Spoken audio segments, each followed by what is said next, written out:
Welcome to the Advance Your Art podcast, where we talk about the journey from artist to entrepreneur and everything in between.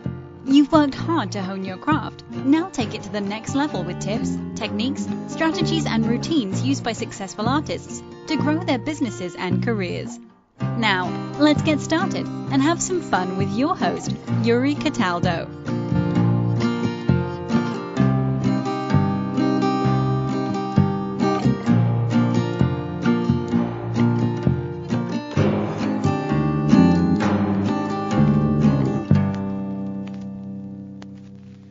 Mary, good evening. Thank you so much for joining me today. Yeah, I'm so happy to meet you and happy to be here. Thank you so much. Of course, it's my pleasure. I'm glad you could take the time to chat with me. So I'd like to start by asking how you describe yourself and what you do. Well, sometimes I describe myself as a neuro nerd. A neuro nerd, okay. Because I am mad, passionate, obsessed with neurology. And you know, I just love understanding how the brain works, and I feel like we often talk about space being the next big frontier, or the final frontier, like in Star Trek. But really, I think that consciousness is our next big frontier, and there's just such a mystery to it. And I don't know, I'm just like, so I definitely describe myself as a neuro nerd. I'm also I'm deeply passionate about being an entrepreneur and public speaking and really just figuring out what impact I can make in the world. And I know a lot of people say that, but I'm like so all about it. Mm-hmm. So neuro nerd, so I don't get that very often on this podcast. So what piqued your curiosity in the workings of the human brain? That's a great question. It came at me from multiple different directions. I had a need in my business that I run. I own a collection agency, and for a long time, I was wanting to take a sales approach about doing the debt collections, like as opposed to threats and intimidation. Mm-hmm. But the sales approach was not working, and one of the reasons it wasn't working is because my competition was using threats. And so fear is going to win out over sales because we're wired towards something called negativity bias. Mm-hmm. And so negativity bias makes us have a stronger reaction to fear stimuli than we do to positive stimuli because back in the caveman days, we needed to keep ourselves out of harm's way. So we have a stronger reaction to fear. Right. So it was like understanding concepts that would help me with my job and wanting to be able to collect this debt. And then the other reason why the sales approach actually failed is because the sales approach to debt collections did not address the real issue, which is the shame and the unworthiness that people feel when they just owe money. Mm-hmm. And so, that's stuff that's rooted deeply in our belief systems, in our subconscious mind. And so right there again, I'm put back in this place of wanting to understand the mind and neurology. And outside of that, it's also because my son is on the spectrum. Mm-hmm. And so when he got diagnosed, first of all, I'll be honest, I was in a denial stage for quite a while, maybe about a year. Okay. Not wanting it to be true. It felt so devastating to receive this diagnosis. He's 18 now and he's totally fine. But, so I started researching about the nervous system and wanting to understand everything I could about why his operating system was different than my operating system. Okay. So with your own research on this, what were some of your favorite books, or were there particular scientists, thought leaders, or other people you were looking at to kind of help pull together your research on this topic? That is such a great question, and my mind's going blank on the books. Right. I know there's a really great book called Subliminal, and I probably watched a ton of documentaries. Okay. And so I'll tell you the truth, I used to watch tons of documentaries that were about near-death experiences. Oh. And then outside of that, so I did a ton of research on near-death experiences because you've got a lot of people who are, say, anesthesiologists and, medical doctors that are studying that as a science. Mm-hmm. But then you've also got more of these people that study it probably for more spiritual purposes. trying to investigate what happens to our consciousness when we die. Mm-hmm. And I always really admired the Einstein. You'll have to help me with this one. But what is it? What is the one that Einstein said? Energy cannot be destroyed. It can only be. I have to. Give me 1 second, and I will. You can look that one up for me. Yeah. Okay, thank you. If it was earlier in the day, I would have it, but it's. It could only be something like reorganized or I don't know. You'll find it. But like even outside of that, I think that I really got deep into like the neurochemistry side. So studying the chemicals that our hormones are releasing when we're in a fight or flight situation, or when we're in the honeymoon effect of a new relationship, right? We have this like euphoria, and so I definitely loved Dr. Bruce Lipton's book called The Honeymoon Effect. Mm-hmm. And also Dr. Joe Dispenza, who he teaches workshops, and I think he's got a brand new book out called Supernatural or Superhuman or something like that. But he's somebody that he came back from an injury where he was unable to walk, and he talks about, and he learned these methods, how he was able to bring himself back from this injury by self-healing. And, actually another person I met, Keith Mitchell, he used to be a football star, and I met him at a yoga retreat in upstate New York, or at Omega. Mm-hmm. He was teaching a yoga retreat there, and he got into an injury on the field that left him paralyzed, and he was never expected to walk again. And he brought himself back. So he's now this like world-renowned yoga teacher, 6'3". I mean, you would never believe this man ever had an injury to that magnitude. Yeah, well, that's amazing. So I found what you were talking about before. Okay, it's from the conservation of energy, and this law means that energy can neither be created nor destroyed. Rather, it can only be transformed from one form to another.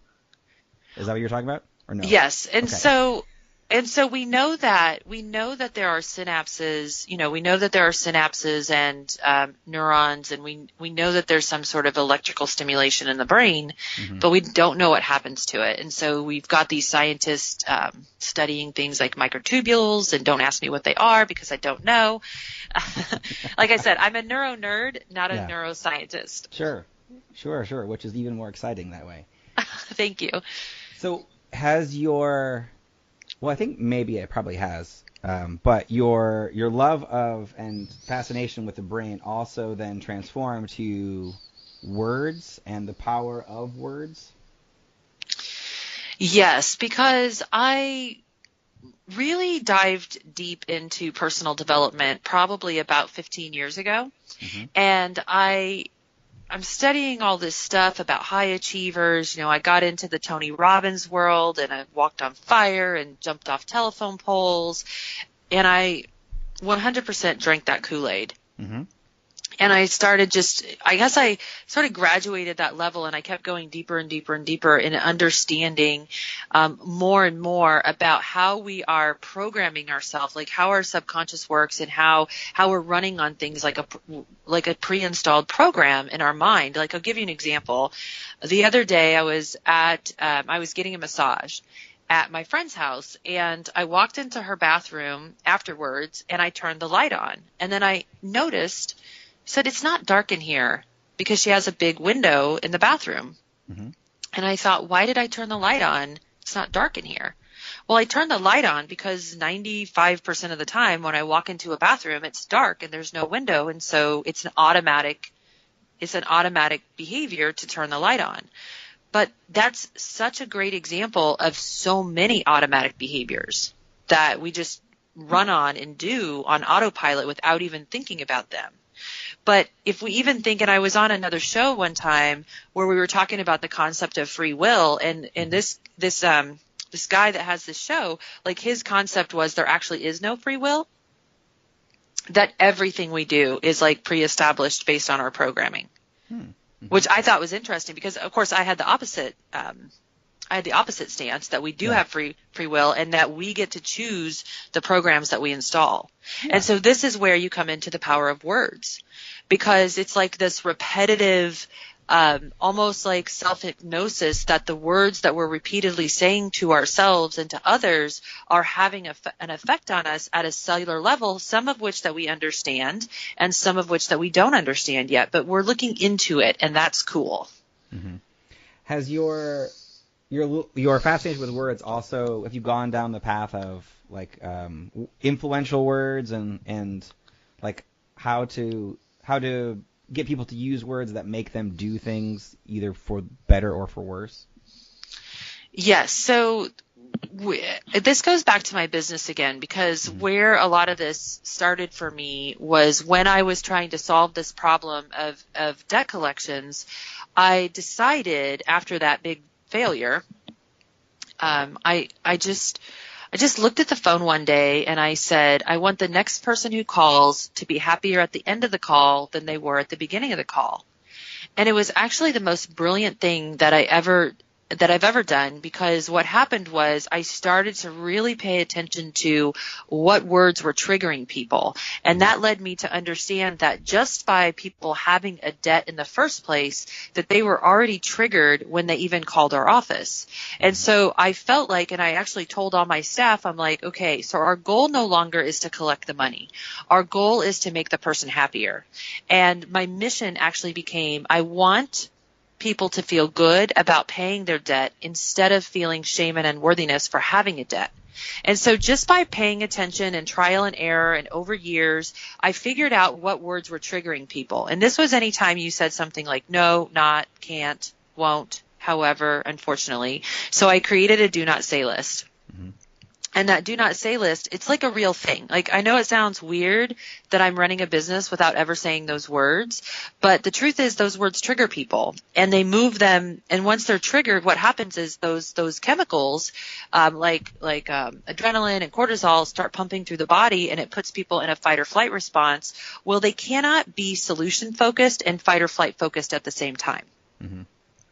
And so once I understood that, I was like, well, how do I change this?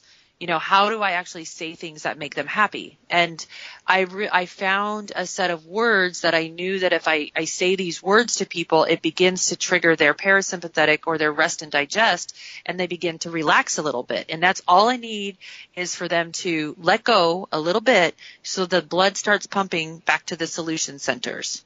And sometimes that's as simple as just letting people feel heard, you know, just validating their experience. Yeah. That's an absolutely fascinating approach, especially to a collection company. So after I was divorced 10 years ago and was stuck with a lot of debt in our marriage, and lost the house I was living in because the economy collapsed. And so I have a very strong thoughts about debt collection, because the people I was called by debt collectors, and absolutely most of my replies were like I would just swear at them and then hang up and block the number. So I'm very impressed. Mature. Exactly. Listen, me in my late 20s, exactly. I was like, nope, you're not getting your money. Expletive deleted. Hang up, block. Or I would just say this is no longer your. Or just not answer the phone. You know, again, clearly I took a very mature approach to things. So I think it's absolutely fascinating that you went the way of, again, being sympathetic. What made you want to start a debt collection company in the beginning? That's a really great question. So I was actually the youngest person in the country to open a debt collection company when I was 24 years old. And my parents had owned a collection agency when I was younger, and I thought that meant I was an expert. Because when I was like 13 and 14, and I used to work at the office for like $1 an hour, I mean, I think my job was licking the stamps and licking the envelopes.